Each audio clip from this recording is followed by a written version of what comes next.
할렐루야. 하나님께서 이 시간 크신 은혜와 사랑을 우리 모두에게 베풀어 주실 줄 믿습니다. 여러분, 요즘 젊은이들이 자주 찾는 커피 가게가 있죠. 스타벅스 들어보셨습니까? 우리 양동에는 없어요. 양평 시내에 가면 아주 크게 강변에 자리 잡고 있습니다.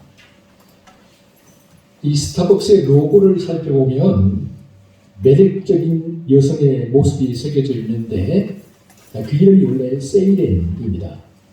세이렌은 스타벅스의 트레이드마크인 초록색 바탕 위에 머리에 왕관을 쓰고 양갈래에 머릿결이 이렇게 쭉 늘어뜨리고요. 또 두 개의 꼬리를 손으로 잡고 있는 그런 모습을 취하고 있죠.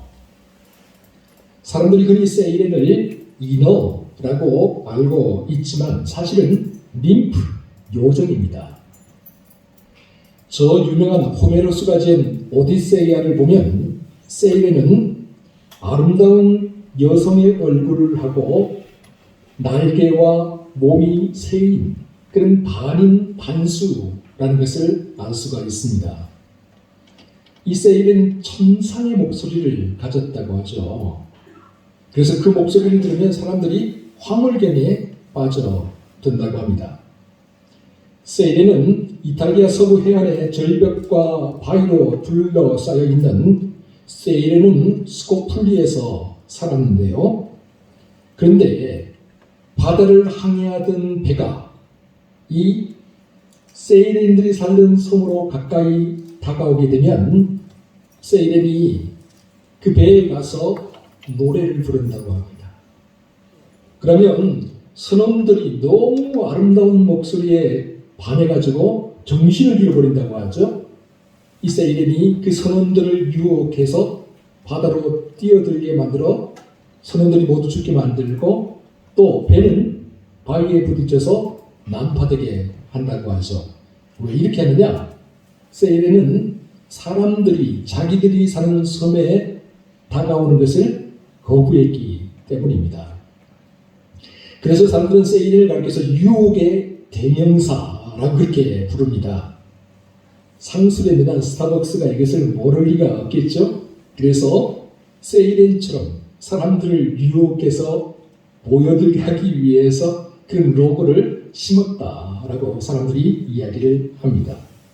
그런데 유혹이라는 말은 크게 세 가지의 의미를 가지고 있습니다. 국어사전을 살펴보면요. 첫 번째는 꾀어서 정신을 혼미하게 하거나 좋지 않은 길로 인도하는 것. 두 번째는 성적인 목적을 가지고 이성을 꿰는 것. 셋째는 마음이 어떻게 해야 될지 몰라서 갈팡질팡하는 것. 이처럼 우리나라 많은 사전을 살펴본 유혹이 긍정적인 의미보다는 부정적인 의미가 대부분이다라는 것을 알 수가 있죠. 그러나 여러분, 이 유혹이라는 말에 꼭 부정적인 의미만 있는 것은 아닌 것 같습니다. 전쟁의 기술, 권력의 법칙 등으로 유명한 로버트 그린이라는 심리학자가 있습니다. 그가 쓴 책 중에 유혹의 기술이라는 책이 있습니다. 이 책에서 그가 이렇게 말을 해요. 오늘날 우리는 유혹의 기술이 절실하게 필요한 시대를 살아가고 있다. 그러니까 이제는 무력을 쓰는 방법으로는 자신이 원하는 것을 손에 넣을 수가 없다는 거죠. 교묘하고 부드럽게 사람들을 유혹하고 설득을 해야 되는 그런 시대에 우리가 살고 있다는 거예요. 그래서 로버트 그린에 의하면 대개 남자들은요, 눈에 보이는 시각적인 유혹에 약하다고 합니다. 그런가 하면 여자는요, 화려하고 달콤한 언어의 기술, 이 속삭임에 약하다고 하죠. 창세기 3장을 보면 하와가 이 사탄이 속삭이는 그 소리에 약하게 되어서 넘어가는 그것을 보면 맞는 것 같기도 합니다. 그리고 보면요, 오늘날 기업들은 어떻게든지 소비자를 유혹해서 자기들이 만든 상품을 사게 만들려고 하죠.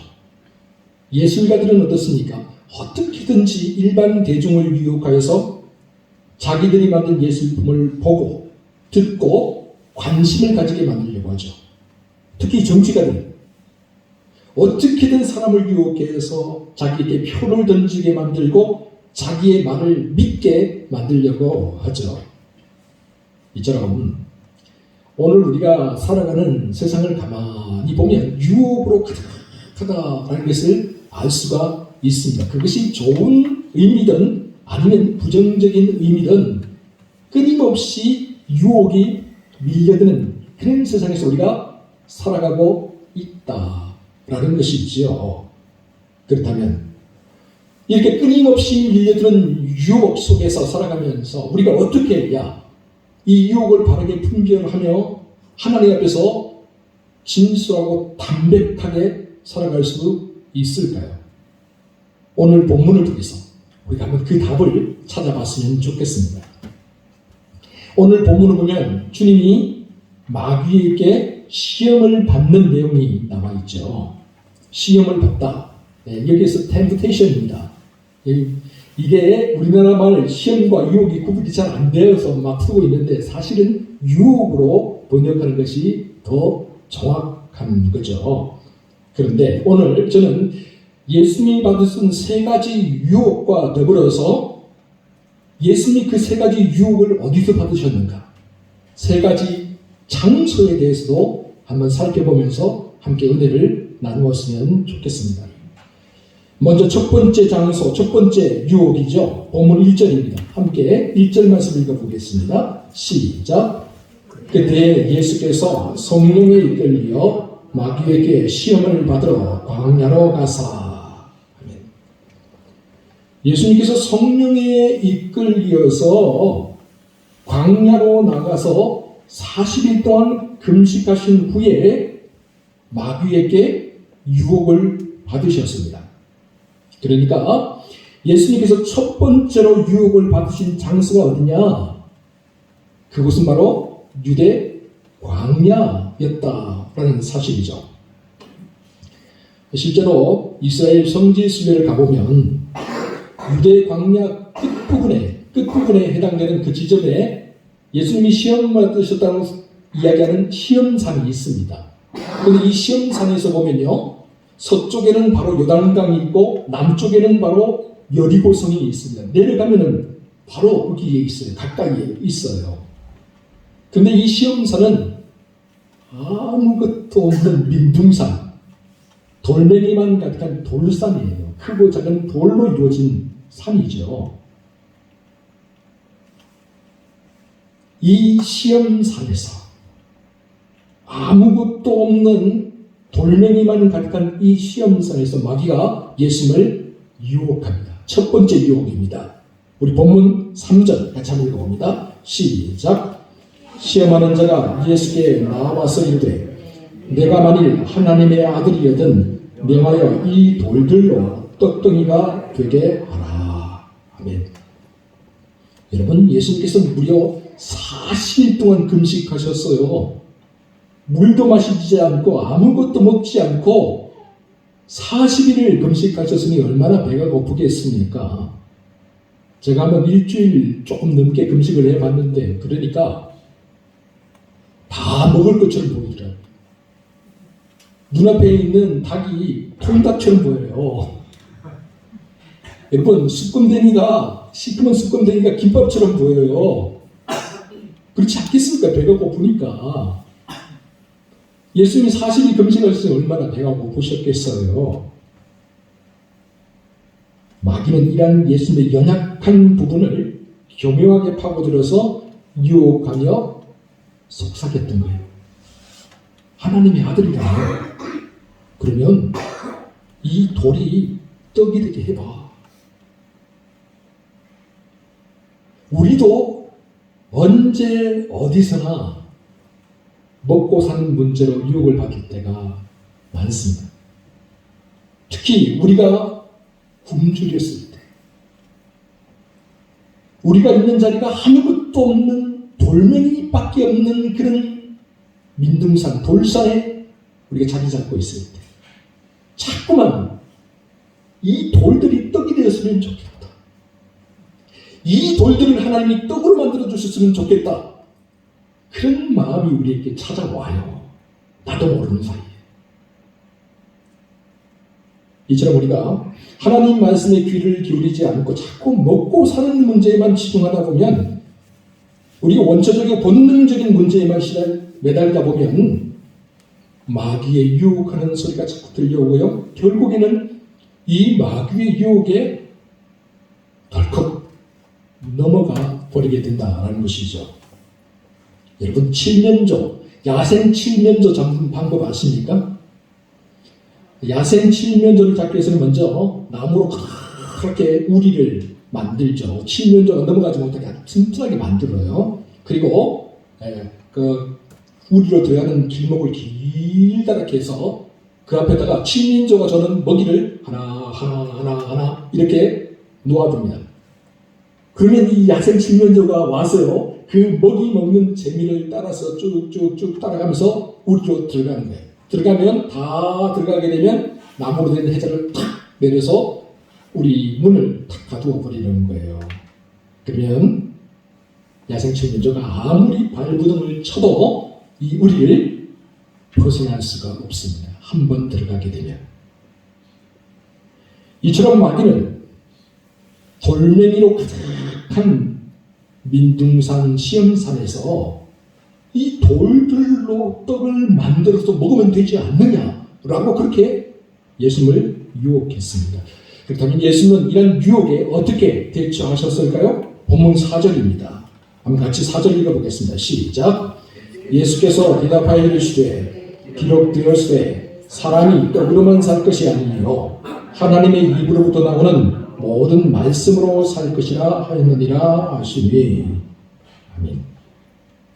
예수님께서 신명기 8장 3절에 나오는 구약 성경의 말씀으로 마귀의 유혹을 물리치셨습니다.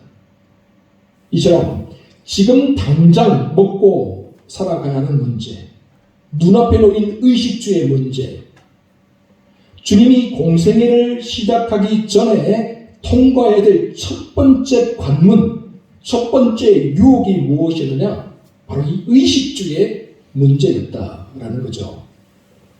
사랑하는 성도 여러분, 오늘 우리도 시험산과 같은 장소, 시험산과 같은 환경, 그리고 시험산과 같은 시간이 우리의 삶에 다가올 때가 있습니다. 여러분, 우리의 능력이 부족해서 그런 게 아니에요. 도움이 부족해서 그런 것도 아니에요. 조금만 내려가면 여리고가 있어요. 여리고에는 풍부한 모든 것이 다 풍부해요. 조금만 내려가면 요단강이 있어요. 요단강도 강변에 가면 먹을 것이 풍부해요. 그러나 여러분, 바로 그 장소, 바로 그 일을 통해서 하나님이 우리에게 원하시는 게 있다는 거예요. 주님도 얼마든지 스스로 다 해결할 수 있었어요. 그러나 그것을 떠나면 안 되는 거예요.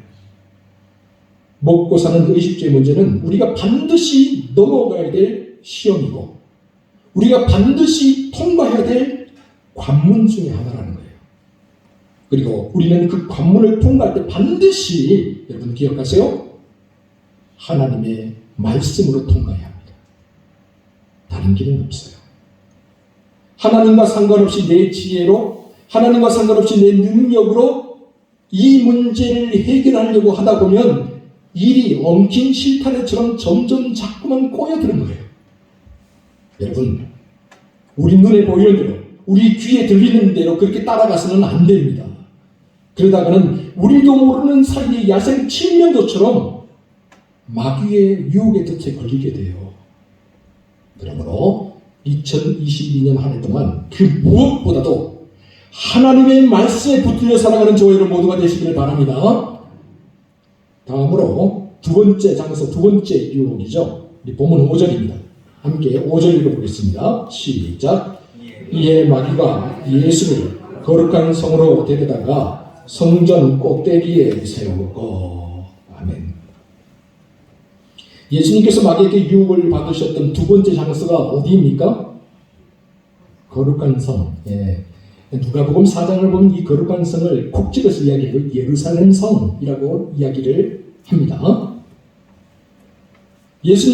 마귀가 예수님을 예루살렘 성으로 데리고 갔습니다. 예루살렘 성의 그것도 핵심 부인, 그 심장부에 있는 하나님의 성전으로 데리고 갔습니다. 그리고 마귀가 예수님을 성전 꼭대기에 세우고 이렇게 유혹을 합니다. 본문 6절 어떻게 유혹했을까요? 6절 말씀을 읽어봅니다. 시작. 이르되 내가 만일 하나님의 아들이거든 뛰어내리라. 기록되었을 때 그가 너를 위하여 그의 사자들을 명하시리니 그들이 손으로 너를 받들어 발이 돌에 부딪히지 않게 하리로다 하였느니라. 아멘. 여러분, 마귀가요 하나님의 말씀으로 예수님을 유혹합니다. 마귀가 사용한 이 본문은 시편 91편에 나오는 말씀입니다. 앞서 첫 번째 유혹에서 마귀가 유혹을 하니까 예수님께서 말씀으로 물리치셨잖아요. 그러니까 이제는 오히려 마귀가 하나님의 말씀으로 예수님을 유혹합니다. 그러나 이건 기억하세요. 마귀가 인용한 시편 91편의 이 말씀은 하나님을 믿고 의뢰하며 쫓아오는 사람들을 하나님께서 지켜준다는 그런 약속의 말씀인 거지, 자기 과시를 하기 위해서 높은 데서 뛰어내리는 그런 허세를 부려도 하나님께서 보호해 주시겠다는 그런 말씀이 아니에요. 그럼에도 불구하고 마귀는 마치 하나님께서 그렇게 말씀하신 것처럼 하나님의 말씀을 교묘하게 왜곡하면서 예수님을 유혹했다는 거죠. 그러자 주님은 마귀의 이 유혹에 신명기 6장 16절의 말씀으로 응답하세요. 우리 본문 7절입니다. 한번 읽어보겠습니다. 7절 시작. 예수께서 이르시되 또 기록되었으되 주 너의 하나님을 시험하지 말라 하였느니라 하시니. 아멘. 여러분, 예수님에게는 그럴 만한 능력이 충분히 있었습니다. 주님이라면 얼마든지 성전 꼭대기에서 뛰어내리실 수가 있죠. 주님이라면 얼마든지 오병이어의 기적도 해요. 물 위를 걸어가시는 분인데 뭐가 못하겠습니까? 근데 여러분, 만약에 그랬다면 주님이 성전 꼭대기에서 뛰어내렸다면 사람들은 좋아했겠죠. 분명히요. 사람들에게 환대받고 영광을 받았겠죠. 사람들이 성전 꼭대기에서 뛰어내리는 예수님의 모습을 보았다면 예수는 당장의 슈퍼스타가 되었을 겁니다. 그러나 기억하세요. 그것은 예수님이 이 땅에 오신 목적이 아니에요. 주님은 성전 꼭대기에서 뛰어내리는 슈퍼스타가 되기 위해서 그런 허세와 교만을 떨기 위해 이 땅에 찾아오신 게 아닙니다. 우리 주님은 저 참혹한 십자가 위에서 자신의 목숨을 희생 제물로 드리기 위해, 그리하여 우리 죄인들인 우리를 구원하기 위해 이 땅에 찾아오셨습니다. 사랑하는 성도 여러분, 예루살렘은 그 예루살렘 성의 중심부요 심장부인 하나님의 성전, 그리고 그 성전에서 가장 높은 성전 꼭대기, 바로 그곳에서 마귀는 하나님의 말씀으로 예수님을 유혹합니다. 하나님의 말씀이 선포되고 말씀을 잘 아는 사람들이 모여 사는 바로 그곳에서 사람들이 하나님의 말씀으로 옳고 그름을 분별해야 되는 바로 그곳에서 주님이 말씀으로 유혹을 받았습니다. 이런 점에서 볼 때 하나님의 말씀을 자신의 목적을 위해서 왜곡하고 또 곡해해서 사용하는 사람들, 그 사람들은 하나님을 시험하는 것이나 마찬가지입니다. 이건 참으로 참담한 일이죠. 거룩하신 하나님은 시험의 대상이 아니라 언제나 경배와 절대의 순종의 대상이 되어야 하죠. 근데 중요한 것은 하나님의 성전에서조차도 이런 유혹의 손길이 다가오더라는 거죠. 이처럼 유혹이 없는 것은 없습니다. 말씀이 선포되는 곳에도 유혹이 있어요. 말씀으로 유혹이 있다고 합니다. 그래서 우리 부흥사들 늘 이야기하잖아요. 은혜가 더한 곳에 죄가 더 있고 또 사랑이 더한 곳에 유혹이 넘친다. 그래요, 맞아요. 말씀으로 유혹이 다가와요. 조금 알고 있는 그 말씀 우리를 성전 꼭대기에 세우는 교만으로 인도하잖아요. 조금 알고 있는 그 지식, 조금 우리가 경험한 그 은혜가 자꾸만 우리를 높이 비행기 태우려고 하잖아요. 그럴 때 여러분 우리가 어떻게 해야 됩니까?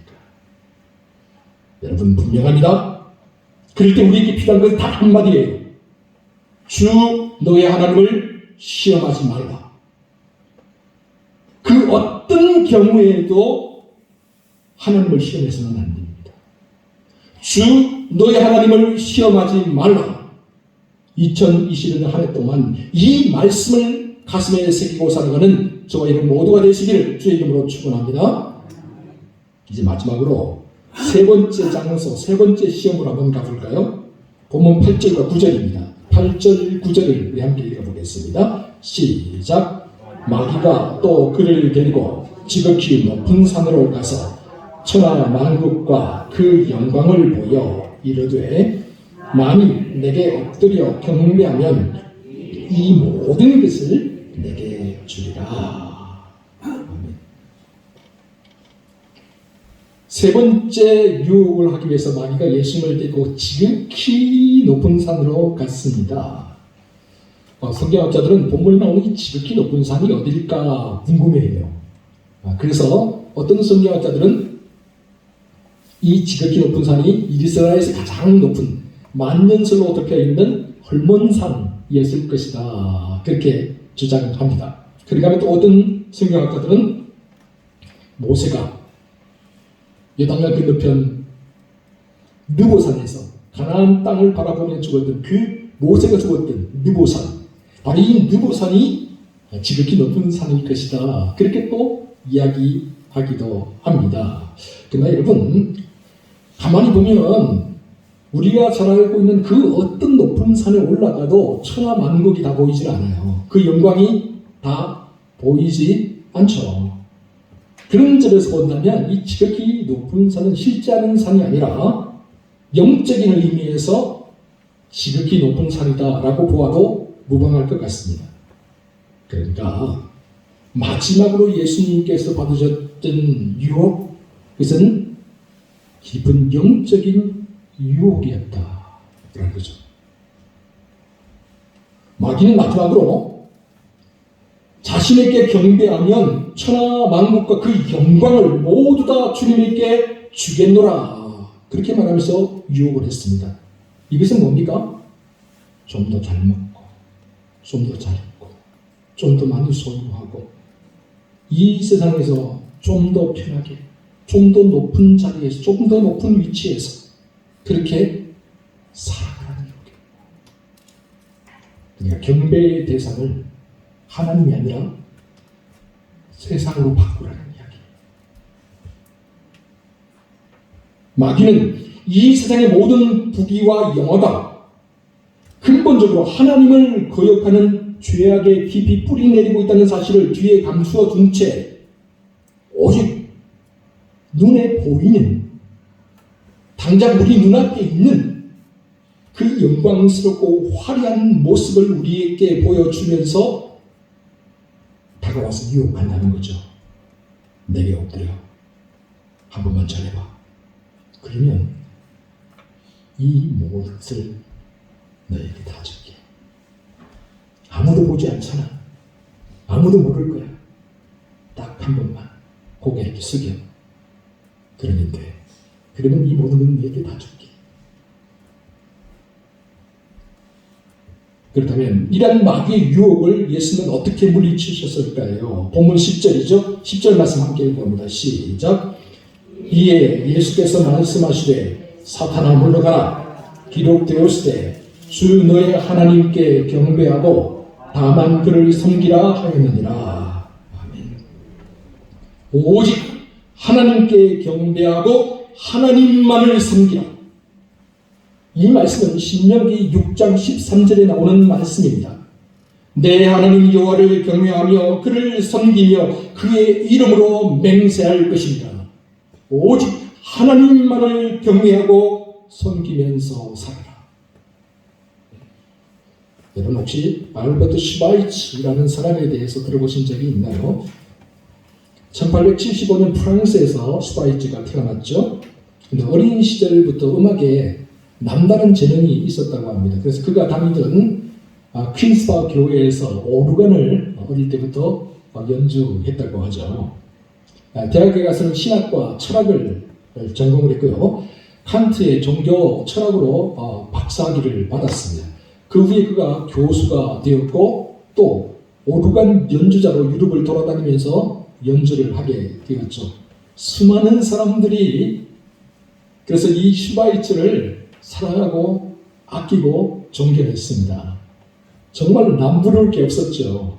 뭐 하나 부족한 게 없었어요.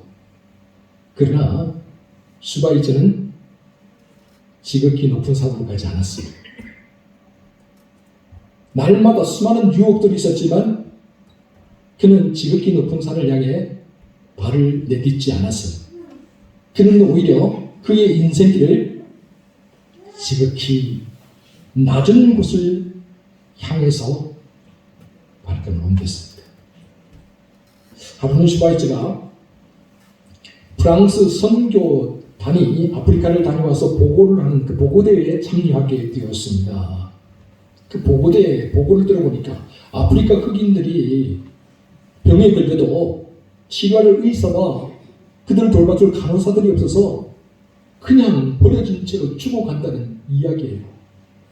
이 이야기를 듣는데 갑자기 슈바이츠의 가슴이 뜨겁게 달아오르는 거예요. 그러면서 하나님께서 나를 이곳으로 보내려 하신다는 확신이 들었습니다. 그래서 그는 다 내려놓고 아프리카를 가기 위해서 의학을 공부하기 시작했습니다. 의사가 되려고 하는 거예요. 슈바이츠의 뛰어난 재능과 능력을 아끼는 모든 사람들이 슈바이츠를 말렸어요. 왜 그렇게 고생길로 가려고 하느냐? 여기 있으면 너 모든 것도 다 누리면서 편안하게 살고 사람들에게 존경받고 부러움받으면서 살 수 있는데 왜 하필 그 험한 것으로 가려고 하느냐? 그러나 슈바이츠는 사람들의 회유, 유혹에 넘어가지 않았습니다. 그런데 참으로 공교롭게도요, 슈바이츠가 의학을 공부하던 중에 간호학을 공부하는 헬레네라는 여인을 만나서 사랑에 빠지게 되었습니다. 사람들이 이런 슈바이츠를 보면서 이제 안심을 했어요. 이제 됐다. 슈바이츠가 이제 사랑에 빠졌으니까 이제 더 이상 아프리카 간다고 그런 낭만적인 탈을 하지 않겠지라고 생각을 하게 된 것이지요. 그러나 슈바이츠는 오히려 그의 아내가 될 헬레네에게 이렇게 물었습니다. 나와 함께 아프리카로 가지 않겠어? 아프리카에서 저 가난하고 힘없고 소외된 사람들을 도와주면서 한번 살아보지 않겠어? 물론이죠. 헬레네가 그렇게 대답을 했습니다. 그래서 이 두 사람은 의기투합해서 한치의 망설임도 없이 아프리카 가봉으로 갔습니다. 오고의 강변에 있는 랑바네네, 이 랑바네네의 털을 잡고 병원을 세우고 아프리카에 죽어가는 그 수많은 사람들을 치료하기 시작했습니다. 슈바이츠는 죽을 때까지 이 랑바네네를 제2의 고향으로 삼고 살았습니다. 그는 세계 위인, 인도주의의 전사, 원시림의 성자 등으로 불리면서 전 세계 많은 사람들로부터 사랑과 존경을 받았죠. 그래요. 1952년에는 노벨 평화상을 수상하기도 했습니다. 참 재밌는 건요, 노벨 평화상을 준다니까 슈바이처가 처음에는 안 가려고 그랬어요. 내가 뭐 상 받으려고 이런 거 했냐? 근데 얼마 후에 슈바이처가 가겠다고 응답을 했답니다. 왜 그랬을까요? 상금을 준다니까. 지금도 노벨 평화상의 상금이 상당합니다. 상금을 준다니까 냉큼 가겠다고 했어요. 왜요? 그 상금이면 이 양반에 있는 병원을 현대식으로 만들 수 있지 않겠느냐. 그래서요, 험한 옷을 입고 슈바이처가 그곳까지 가서 3등 가장 낮은 기차를 타고 그곳까지 가서 상금을 받아와서 낭만에다가 현대식 건물을 짓고 사람들을 돌봤다고 합니다. 사랑하는 성도 여러분, 이처럼 우리가 살아가다 보면 다양한 장소에서 또 다양한 상황을 통해서 유혹을 받게 됩니다. 아무것도 없는 유대 광야, 먹고 사는 것조차 힘든 그런 상황에 놓여 있어도 유혹의 손길은 우리를 향해 다가옵니다. 거룩한 성 예루살렘, 하나님의 성전 꼭대기에 있어도 하나님의 말씀이 울려 퍼지는 상황 속에서도 유혹의 손길은 우리를 향해 다가옵니다. 또한 우리가 하는 일이 너무 잘 되고 모든 것이 잘 갖추어져 있는 것, 그래서 사람들이 부러워하죠. 사람들이 다 내 발 아래 있게 그렇게 느껴지죠. 성공과 부러움이 가득한 높은 산에 올랐을 때에도 역시 마찬가지로 유혹의 손길은 우리를 향해 다가옵니다. 그럴 때 어떻게 하나요? 그럴 때마다 주님이 그러셨던 것처럼 우리가 이런 유혹들을 이길 수 있는 길은 오직 단 하나, 하나님의 말씀뿐입니다. 나는 오직 하나님만을 경외하고 섬기면서 살겠노라. 그러므로 2020년 한 해 동안 말씀 위에 굳게 서시기 바랍니다. 참으로 날마다 말씀으로 다가오는 유혹들을 물리치고 늘 주님 안에서 승리하며 살아가는 저희들 모두가 될 수 있기를 주의 이름으로 축원합니다. 기도하겠습니다.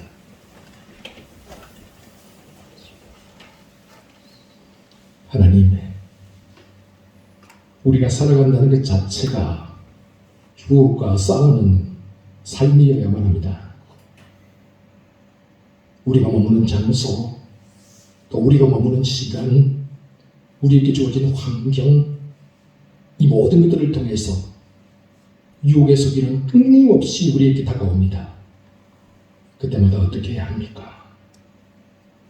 하나님, 그때마다 주님이 그러셨던 것처럼 말씀으로 이 모든 유혹들을 물리치게 하여 주옵소서.